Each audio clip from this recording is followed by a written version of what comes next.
Hello friend, welcome back to my YouTube channel. आज हम पढ़ रहे हैं 7th क्लास का 4th चैप्टर ऊष्मा। चलो स्टार्ट करते हैं।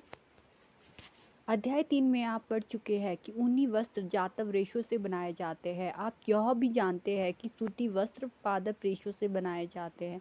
हम शीतकाल में ऊनी वस्त्र पहनते हैं जो हमें गर्म रखते हैं। जब मौसम गर्म होता है तब हम हल्के रंग के सूती वस्त्र पहनना पसंद करते हैं। ये हमें ठंडक का अनुभव कराते हैं। आप यह जानने के लिए अवश्य ही उत्सुक होंगे कि किसी विशेष ऋतु के लिए विशेष प्रकार के वस्त्र ही क्यों उपयुक्त है।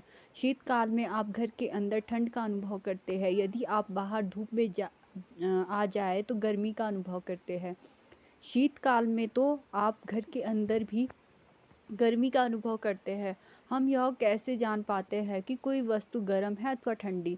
हम कैसे पता लगाते हैं कि कोई वस्तु कितनी गर्म अथवा कितनी ठंडी है? इस अध्याय में हम इसी प्रकार के प्रश्नों के उत्तर का जानने का प्रयास करेंगे। गर्म तथा ठंडा। अपने दैनिक जीवन में हम अनेक वस्तुओं के संपर्क में आते हैं। इनमें से कुछ गर्म और कुछ ठंडी। चाय गर्म तथा बर्फ ठंडी। सारणी जो 4.1 है में सामान्य उपयोगी वस्तुओं की सूची दी गई है। हम सूची में कुछ और नाम जोड़ेंगे। हम उसमें कुछ और नाम जोड़ेंगे। इन वस्तुओं को गर्म या ठंडी के रूप में चिन्हित कीजिए। हम देखते हैं कि कुछ वस्तुएं ठंडी है जबकि कुछ नहीं, कुछ गर्म है। आप यह भी जानते हैं कि कुछ वस्तुएं दूसरी वस्तुओं की अपेक्षा अधिक गर्म है जबकि कुछ वस्तुएं दूसरों की अपेक्षा अधिक ठंडी होती है। हम कैसे ज्ञात करते हैं कि कोई वस्तु दूसरी वस्तु की अपेक्षा अधिक गर्म है? प्राय हम इसका पता वस्तुओं के को स्पर्श करके लगाते हैं। परंतु क्या हमारी स्पर्श इंद्रिय विश्वसनीय है? आइए ज्ञात करें। 3 पात्र अथवा बर्तन लीजिए। इन पर ए बी सी नामांकित कीजिए। पात्र ए में ठंडा पानी तथा पात्र बी में गर्म पानी लीजिए। कुछ ठंडा और कुछ गर्म पानी मिलाकर पात्र सी में डालिए। अब अपने बाएं हाथ को पात्र ए में तथा दाहिने हाथ को पात्र बी में डालिए। दोनों हाथों को 2 से 3 मिनट तक पात्रों में डूबे रहने दीजिए।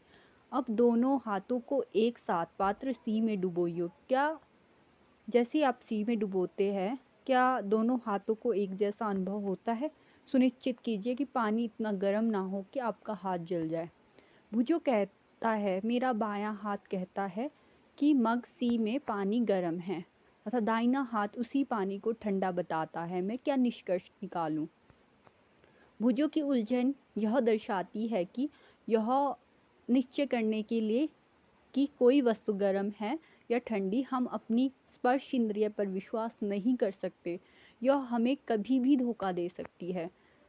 तब हम कैसे ज्ञात करते हैं कि कोई वस्तु वास्तव में कितनी गर्म है? किसी वस्तु की उष्णता, गर्मी की विश्वसनीय माप उसके ताप से की जाती है। ताप मापने के लिए उपयोग की जाने वाली युक्ति को तापमापी कहते हैं। तापमापन। क्या आपने कोई तापमापी देखा है? ज्ञात कीजिए कि जब कभी आपको या आपके परिवार में किसी को बुखार चढ़ा था तो टेम्परेचर ताप को थर्मामीटर से मापा गया था। जिस तापमापी से हम अपने शरीर के माप को मापते हैं उसे डॉक्टरी थर्मामीटर कहते हैं। किसी थर्मामीटर को अपने हाथ में पकड़िए तथा इसका ध्यानपूर्वक परीक्षण कीजिए। यदि आपके पास थर्मामीटर नहीं है तो अपने मित्र के साथ सम्मिलित हो जाइए। डॉक्टरी थर्मामीटर चित्र 4.2 में दर्शाए अनुसार दिखाई देता है। डॉक्टरी थर्मामीटर में एक लंबी, बारीक तथा एक समान व्यास की कांच की नली होती है।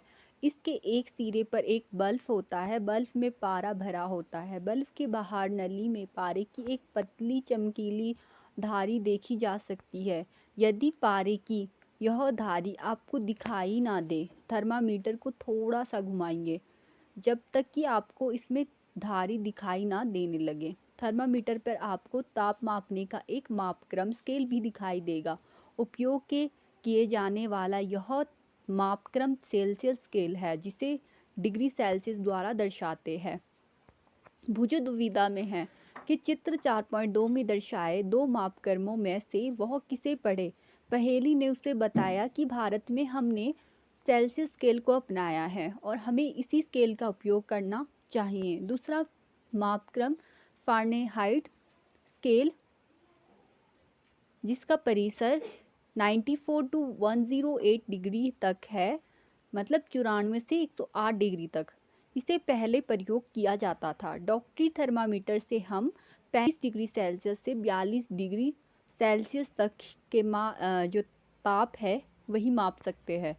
क्रियाकलाप 4.2 थर्मामीटर से ताप मापना। आइए यह सीखें कि थर्मामीटर को कैसे पढ़ा जाता है।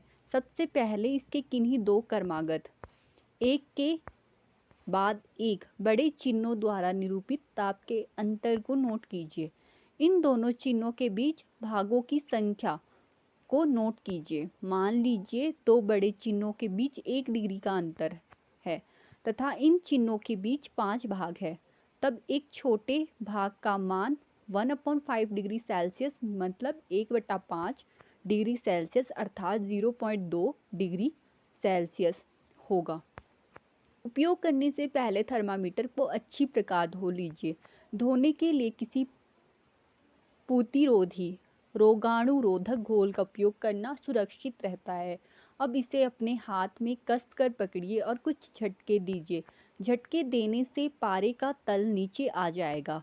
सुनिश्चित कीजिए कि यह 35 डिग्री सेल्सियस से नीचे आ गया है। अब थर्मामीटर के बल्ब को अपनी जीभ के नीचे रखिए। 1 मिनट के पश्चात थर्मामीटर को बाहर निकालिए और उसका पाठ्यांक नोट कीजिए। यह आपके शरीर का ताप है। ताप को सदैव इसके मात्रक डिग्री सेल्सियस के साथ व्यक्त करना चाहिए। आपने अपने शरीर का ताप कितना नोट किया? मानव शरीर का सामान्य ताप 37 डिग्री सेल्सियस है। ध्यान दीजिए कि ताप को इसके मात्रक के साथ व्यक्त किया गया है। पहेली ने अपने शरीर का ताप मापा। वह चिंतित हो गई क्योंकि यह ठीक 37 डिग्री सेल्सियस नहीं था। आइए पहेली को विश्वास दिलाए कि उसके साथ कोई समस्या नहीं है। क्रियाकलाप 4.3 डॉक्टरी थर्मामीटर की सहायता से अपने कुछ मित्रों, कम से कम 10 के शरीर का ताप मापिए। अपने प्रेक्षणों को सारणी 4.2 में अंकित कीजिए। डॉक्टरी थर्मामीटर उपयोग करने के लिए आवश्यक सावधानियां। थर्मामीटर को उपयोग से पहले और उपयोग के पश्चात धोना चाहिए। धोने के लिए किसी पूतिरोधी एंटीसेप्टिक घोल का उपयोग अच्छा रहता है। सुनिश्चित कीजिए कि उपयोग से पहले पारे का तल 35 डिग्री से नीचे ही हो। थर्मामीटर को पढ़ते समय पारे का तल दृष्टि रेखा की सीध में होना चाहिए। थर्मामीटर का सावधानीपूर्वक उपयोग कीजिए। किसी कठोर वस्तु से टकराने पर यह टूट सकता है। थर्मामीटर का उपयोग करते समय इस बल्ब से नहीं पकड़ना चाहिए। क्या प्रत्येक विद्यार्थी के शरीर का ताप 37 डिग्री है? यह आवश्यक नहीं है कि प्रत्येक व्यक्ति का सामान्य ताप 37 डिग्री सेल्सियस हो। यह कुछ अधिक या कुछ कम भी हो सकता है। वास्तव में जिसे हम सामान्य ताप नॉर्मल टेम्परेचर कहते हैं वह स्वस्थ व्यक्तियों के विशाल समूह के शरीर का औसत ताप है। भूजों के मस्तिष्क में एक नटखट विचार आया। एक डॉक्टरी थर्मामीटर से गर्म दूध का ताप मापना चाहता था। पहेली ने उसको ऐसा करने से रोक दिया। चेतावनी: डॉक्टरी थर्मामीटर का उपयोग मानव शरीर का ताप मापने को छोड़कर किसी अन्य वस्तु का ताप मापने के लिए कभी मत कीजिए। थर्मामीटर को धूप तथा आग के पास रखने से बचाइए। ऐसा करने से यह टूट सकता है। डॉक्टरी थर्मामीटर को केवल मानव शरीर का ताप मापने के लिए ही डिज़ाइन किया गया है। मानव शरीर का ताप सामान्यतः 35 डिग्री सेल्सियस से कम तथा 42 डिग्री से अधिक नहीं होता। यही कारण है कि इस थर्मामीटर का परिसर 35 डिग्री सेल्सियस से 42 डिग्री सेल्सियस है। प्रयोगशाला तापमापी: हम अन्य वस्तुओं के ताप कैसे मापते हैं, इसके लिए अन्य तापमापी काम में लाते हैं। ऐसा ही एक तापमापी प्रयोगशाला तापमापी है। आपके अध्यापक इस तापमापी को आपको दिखाएंगे। इसे ध्यान से देखिए तथा उस इससे मापे जा सकने वाले अधिकतम तथा न्यूनतम ताप को नोट कीजिए। प्रयोगशाला तापमापी का परिसर प्राय 10 डिग्री सेल्सियस से 110 डिग्री सेल्सियस होता है, जैसा आपने डॉक्टरी थर्मामीटर में किया था। ठीक उसी प्रकार इस तापमापी के भी किसी सबसे छोटे भाग द्वारा दर्शाए जाने वाले ताप का मान ज्ञात कीजिए। तापमापी द्वारा दर्शाए गए ताप को ठीक ठीक पढ़ने के लिए आपको ताप के इस मान की आवश्यकता होगी। विभिन्न प्रयोजनों के लिए विभिन्न प्रकार के तापमापी उपयोग किए जाते हैं। मौसम की रिपोर्ट में किए गए अधिकतम तथा न्यूनतम तापों की जानकारी देने के लिए अधिकतम न्यूनतम तापमापी का उपयोग किया जाता है। आइए अब देखें कि इस तापमापी का उपयोग कैसे किया जाता है। क्रियाकलाप 4.4 किसी बीकर अथवा मग में नल का थोड़ा सा जल लीजिए। तापमापी को जल में इस प्रकार डुबाया कि इसका बल्ब तो जल में डूबा रहे, लेकिन यह बर्तन की तली तथा दीवारों को स्पर्श न करे। तापमापी को जल में ऊर्ध्वाधर रखते हुए उसमें पारे के तल की गति को देखिए। तब तक प्रतीक्षा कीजिए जब तक कि नली में पारे का तल स्थिर न हो जाए। तापमापी का पाठ्यांक नोट कीजिए। यह इस समय जल का ताप है। कक्षा में विभिन्न विद्यार्थियों द्वारा मापे गए जल के ताप की तुलना कीजिए। क्या इन मापों में कुछ विभिन्नताएं हैं? संभव कारणों पर चर्चा कीजिए। प्रयोगशाला तापमापी का उपयोग करते समय डॉक्टरी थर्मामीटर का पाठ्यांक लेते समय बरती जाने वाली सभी सावधानियों के अतिरिक्त निम्नलिखित सावधानी भी बरतनी चाहिए। तापमापी को ऊर्ध्वाधर रखना चाहिए, तिरछा नहीं, तथा तापमापी का बल्ब चारों ओर से उस पदार्थ से घिरा होना चाहिए जिसका ताप मापना है। बल्ब बर्तन की दीवारों से नहीं छूना चाहिए। भुजों को अब समझ में आ गया कि उच्च तापों को मापने के लिए डॉक्टरी थर्मामीटर का उपयोग क्यों नहीं करना चाहिए, लेकिन वह अब भी उलझन में है कि क्या प्रयोगशाला तापमापी द्वारा उसके शरीर का ताप मापा जा सकता है। आइए इस प्रश्न का उत्तर खोजने का प्रयत्न करें। क्रियाकलाप 4.5 किसी बीकर या मग में थोड़ा गर्म जल लीजिए। तापमापी के बल्ब को जल में डुबोइए और पारे के तल के स्थिर होने तक प्रतीक्षा कीजिए। जब पारे का तल स्थिर हो जाए तो ताप नोट कीजिए। अब तापमापी को जल से बाहर निकालिए। ध्यानपूर्वक देखिए कि अब क्या होता है। क्या आप देखते हैं कि जैसे ही तापमापी को जल से बाहर निकालते हैं पारे का तल गिरने लगता है। इसका अर्थ है कि किसी प्रयोगशाला तापमापी द्वारा ताप का पाठ्यांक तभी नोट करना चाहिए जब उसका बल्ब जल या उस वस्तु में रखा है जिसका ताप मापना है। स्मरण कीजिए कि आपने शरीर का ताप मापते समय आपको पाठ्यांक नोट करने के लिए थर्मामीटर को मुंह से बाहर निकालना पड़ता है। क्या तब आप प्रयोगशाला तापमापी को अपने शरीर का ताप मापने के लिए उपयोग कर सकते हैं? स्पष्ट है कि प्रयोगशाला तापमापी का उपयोग इस प्रयोजन के लिए सुविधाजनक नहीं है। डॉक्टरी थर्मामीटर को मुंह से बाहर निकाल लेने पर पारे का तल नीचे या ऊपर क्यों नहीं जाता? किसी डॉक्टरी थर्मामीटर का फिर से परीक्षण कीजिए। क्या आप बल्ब के पास कोई विभंग किंक देखते हैं? विभंग का क्या लाभ है? यह पारे के तल को अपने आप नीचे गिरने से रोकता है। मुझे यह जानने के लिए उत्सुक है कि जब तापमापी का बल्ब किसी वस्तु के संपर्क में आता है तो पारे के तल में परिवर्तन क्यों होता है? तापमापी में पारे के प्रयोग के विषय में अनेक चिंताएं हैं।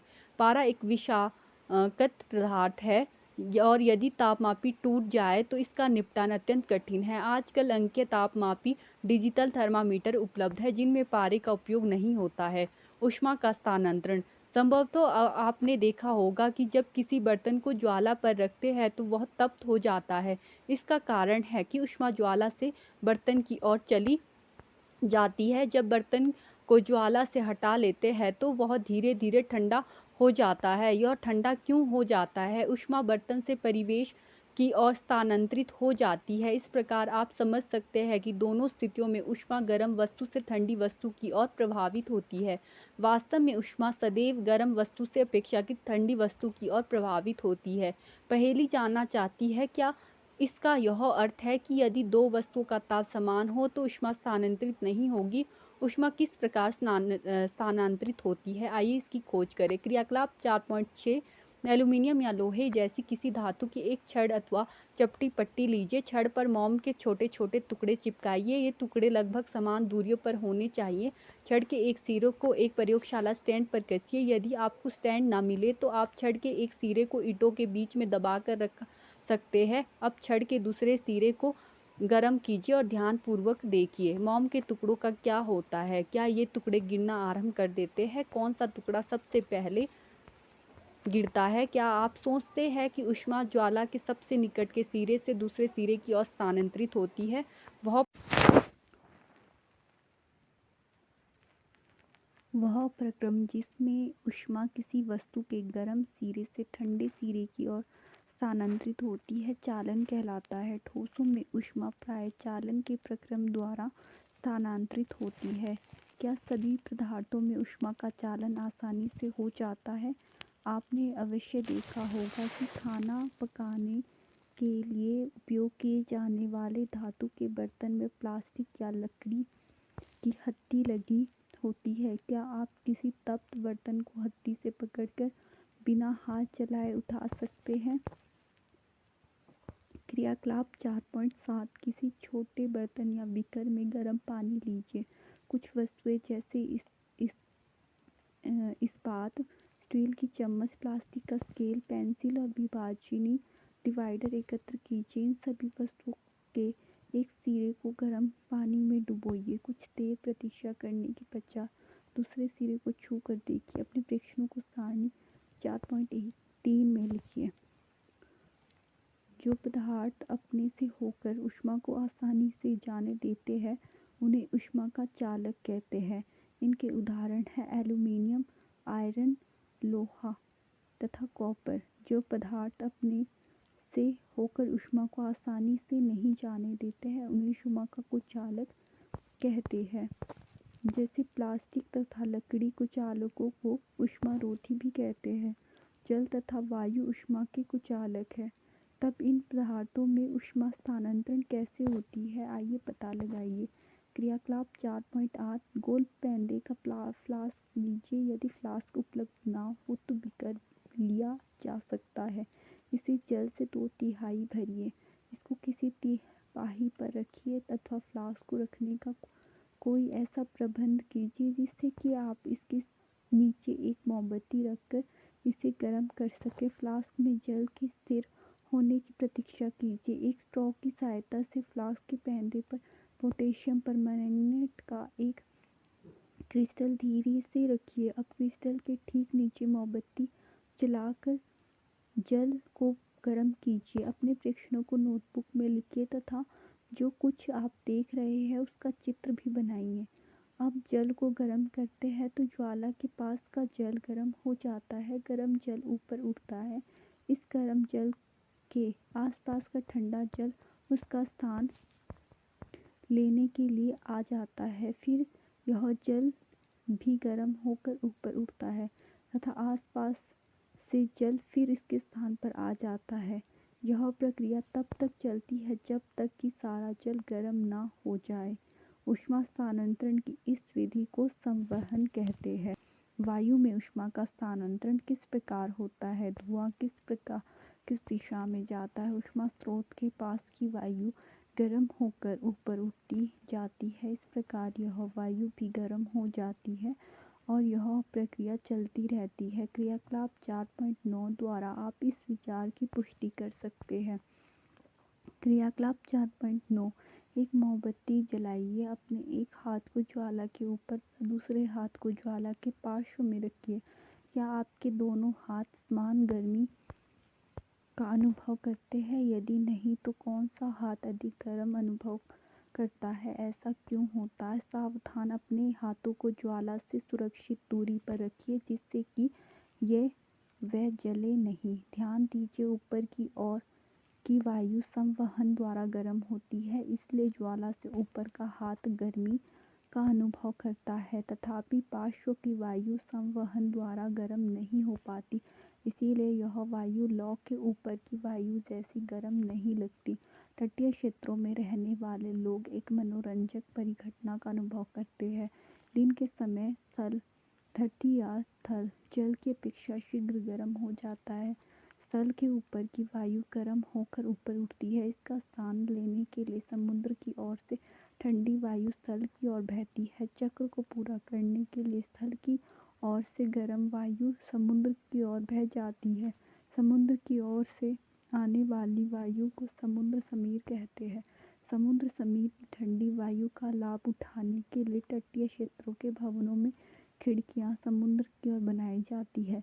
रात्रि में यह प्रक्रम ठीक विपरीत हो जाता है। समुद्र का जल स्थल की अपेक्षा धीमी गति से ठंडा होता है, इसीलिए स्थल की ओर से ठंडी वायु समुद्र की ओर बहती है।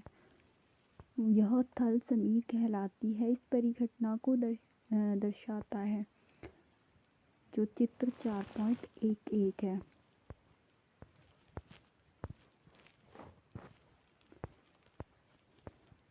जब हम धूप में खड़े होते हैं तो हम गर्माहट अनुभव करते हैं। सूर्य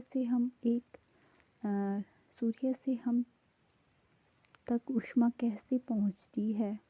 यह चालन अथवा संवहन द्वारा हम तक नहीं पहुंच सकती है, क्योंकि इन दोनों प्रक्रियाओं में ऊष्मा स्थानांतरण के माध्यम आवश्यक है, जो कि पृथ्वी तथा सूर्य के बीच के अधिकांश स्थान में कोई माध्यम जैसे वायु नहीं होती है या नहीं है। अतः सूर्य से हम तक ऊष्मा एक अन्य प्रक्रम द्वारा आती है जिसे विकिरण कहते हैं।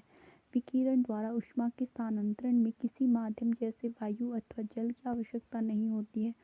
माध्यम विद्यमान हो या ना हो, विकिरण द्वारा ऊष्मा का स्थानांतरण हो सकता है। जब हम किसी तापक के सामने बैठते हैं तो हम इसी प्रक्रम द्वारा ऊष्मा प्राप्त होती है। ज्वाला से हटाकर रखा कोई गर्म बर्तन ठंडा होते समय अपनी कुछ ऊष्मा को विकिरण द्वारा ही परिवेश को स्थानांतरित करता है। हमारा शरीर विकिरण द्वारा ही परिवेश को ऊष्मा देता है तथा उससे ऊष्मा ग्रहण करता है। सभी गर्म पिंड विकिरणों के रूप में ऊष्मा विकिरित करते हैं। जब ये ऊष्मा विकिरण किसी अन्य वस्तु से टकराते हैं तो उनका कुछ भाग परावर्तित हो जाता है, कुछ भाग अवशोषित हो जाता है तथा कुछ भाग परागत हो जाता है। ऊष्मा के अवशोषित भाग के कारण वस्तु का ताप बढ़ जाता है। धूप में बाहर जाते समय आपको छाते का उपयोग करने का परामर्श क्यों दिया जाता है? सर्दियों तथा गर्मियों में हमारे पहनने के वस्त्रों के प्रकार। आप जानते हैं कि गर्मियों में हम हल्के रंग के वस्त्रों को वरीयता देते हैं तथा सर्दियों में हम गहरे रंग के कपड़े पहनना पसंद करते हैं। ऐसा क्यों है? आइए इसका पता लगाइए। क्रियाकलाप 4.10 के जैसे दो डिब्बे लीजिए। इनमें से एक के बाहरी पृष्ठ को काला तथा दूसरे के बाहरी पृष्ठ को श्वेत पेंट कीजिए। दोनों डिब्बों में बराबर मात्रा में जल भरिए तथा उन्हें दोपहर के समय लगभग 1 घंटे के लिए धूप में रख दीजिए। दोनों डिब्बों में भरे जल के ताप मापिए। क्या आप दोनों के माप में कुछ अंतर पाते हैं? किस डिब्बे में जल अधिक गर्म है? केवल जल को छूकर भी आप दोनों के ताप में अंतर अनुभव कर सकते हैं। क्रियाकलाप 4.11 क्रियाकलाप 4.10 में उपयोग किए गए दोनों डिब्बे लीजिए। इन दोनों में समान मात्रा में समान ताप लगभग 60 डिग्री सेल्सियस का गर्म जल भरिए। दोनों डिब्बों को किसी कमरे में अथवा छाया में रखिए। 10-15 मिनट के पश्चात एक डिब्बे के जल का ताप ज्ञात कीजिए। क्या दोनों डिब्बों में जल का ताप समान दर से कम हुआ है? क्या इन क्रियाकलापों से आप यह निष्कर्ष निकाल सकते हैं कि गर्मियों में सफ़ेद या हल्के रंग के वस्त्र तथा सर्दियों में गहरे रंग के वस्त्र पहनना अधिक आरामदायक क्यों प्रतीत होता है? गहरे रंग के पृष्ठ अपेक्षाकृत अधिक ऊष्मा अवशोषित करते हैं, इसीलिए सर्दियों में गहरे रंग के वस्त्र पहनना हमें सुखद लगता है। हल्के रंग के कपड़े ऊष्मीय विकिरणों के अधिकांश भाग को परावर्तित कर देते हैं, इसीलिए गर्मियों में हमें हल्के रंग के वस्त्र अधिक आरामदेह लगते हैं। हम अपने घरों को ठंडा या गर्म रखने के लिए कोयला या लकड़ी जैसे ईंधन अथवा विद्युत का उपयोग करते हैं। क्या ऐसे भवन बनाना संभव है जिन पर बाहर की गर्मी या सर्दी का कोई प्रभाव न पड़े? भवन की बाहरी दीवार को यदि ऐसा बनाया जाए कि उसके बीच में वायु की एक परत बंद हो जाए तो ऐसा संभव किया जा सकता है। ऐसा करने की एक विधि है कि भवन निर्माण में खोखली ईंटों का उपयोग किया जाए, जो कि आजकल उपलब्ध है। सर्दियों में ऊनी वस्त्र हमें उष्ण बनाए रखते हैं। सर्दियों में हम ऊनी वस्त्र पहनते हैं। ऊन ऊष्मारोधी है। इसके अतिरिक्त ऊन के रेशों के बीच में वायु फंसी रहती है। यह वायु हमारे शरीर की ऊष्मा को ठंडे परिवेश की ओर विकिरित होने से रोकती है, अतः हमें उष्णता का अनुभव होता है। मान लीजिए सर्दियों में आपको एक मोटे कंबल अथवा एक के ऊपर एक जुड़े दो पतले कंबलों में से किसी एक का चुनाव करके उपयोग करने की छूट है, तो आप इनमें से किसे चुनेंगे और क्यों? याद रखिए, दो कंबलों के बीच में वायु की एक परत विद्यमान है। आपने क्या सीखा? किसी वस्तु की उष्णता की कोटि ज्ञात करने के लिए हम सदैव अपनी स्पर्श इंद्रिय पर विश्वास नहीं कर सकते। ताप किसी वस्तु की उष्णता की कोटि की माप है। तापमापी वह युक्ति है जिससे ताप मापा जाता है। डॉक्टरी थर्मामीटर का उपयोग शरीर का ताप मापने के लिए किया जाता है। इस थर्मामीटर का परिसर 35 डिग्री सेल्सियस से 42 डिग्री सेल्सियस होता है। अन्य प्रयोजनों के लिए हम प्रयोगशाला तापमापी का उपयोग करते हैं। इन तापमापी का परिसर प्राय -10 डिग्री सेल्सियस से 110 डिग्री सेल्सियस मतलब 110 डिग्री होता है। मानव शरीर का सामान्य ताप 37 डिग्री सेल्सियस है। ऊष्मा उच्च ताप के पिंड से निम्न ताप के पिंड की ओर स्थानांतरित होती है। एक वस्तु से दूसरी वस्तु में ऊष्मा 3 प्रक्रियाओं द्वारा स्थानांतरित हो सकती है। ये है चालन, संवहन और विकिरण। ठोसों में प्राय ऊष्मा चालन द्वारा स्थानांतरित होती है। द्रवों तथा गैसों में ऊष्मा संवहन द्वारा स्थानांतरित होती है। विकिरण द्वारा ऊष्मा के स्थानांतरण के लिए किसी माध्यम की आवश्यकता नहीं होती है। जो पदार्थ अपने से होकर ऊष्मा को आसानी से प्रवाहित होने देते हैं उन्हें ऊष्माचालक कहते हैं। गहरे रंग की वस्तुएं हल्के रंग की वस्तु की अपेक्षा ऊष्मीय विकिरणों की अच्छी अवशोषक होती है। यही कारण है कि हम गर्मियों में हल्के रंग की वस्त्रों में अधिक आराम का अनुभव करते हैं। सर्दियों में ऊनी वस्त्र हमें गर्म रखते हैं। इसका कारण यह है कि ऊन ऊष्मारोधी है तथा इसके रेशों के बीच में वायु फंसी या ट्रैप होती है। Thank you.